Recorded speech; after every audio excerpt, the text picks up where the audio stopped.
folding and tearing and ripping and cutting, and a whole series of interests that for the most part were being generated from Rem Koolhaas's studio in the GSD.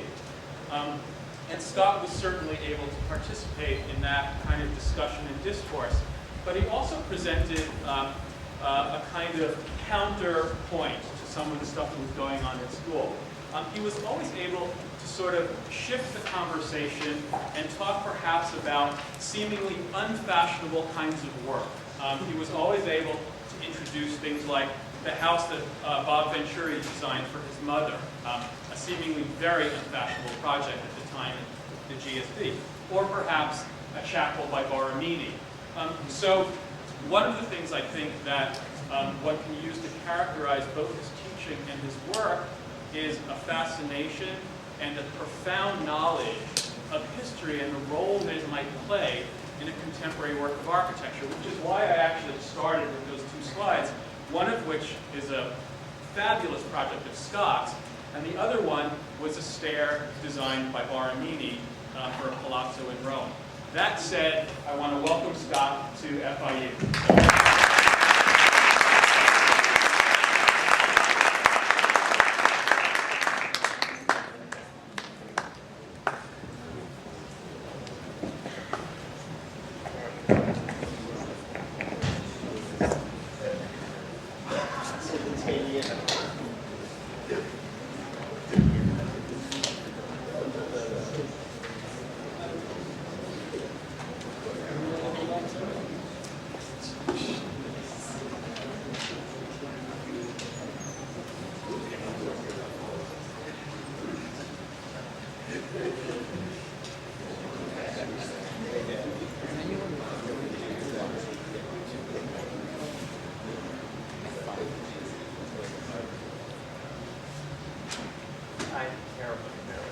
Really has never happened before, I promise. I gave myself 3 hours to get here. Where I was, I'm so sorry. I felt so good about my wonderful place. I love to live here. I'm so happy. I have to tell you, I'm very diminished at this moment.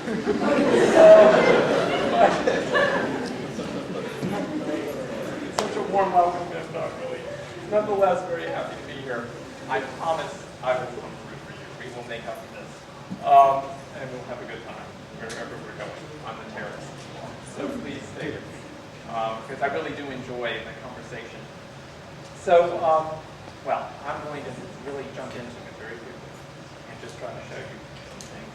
I generally would offer a kind of overview of some of what has led me toward this kind of work, and already it's been introduced in, I think, a very compelling way.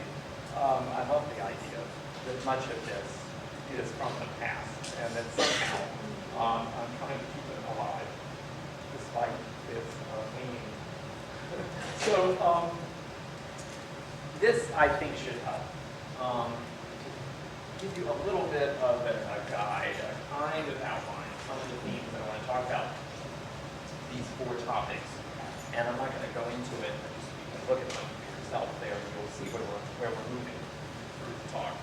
But basically, I had kind of given the whole discussion a title, which I been using recently. I call it attenuation. And attenuation is very interesting as an idea, I think, for many of us, because it has something to do with the way things are seen, and, well, in this particular case, when I speak about anamorphosis, which has interested me greatly for a long time, or the Baroque, I'm talking about something that is stretched, literally, or even in this case, much later. In the 20th century, an architect named Miguel Pisac, who was a great inspiration to the project in the museum that's been on the screen now for the last hour.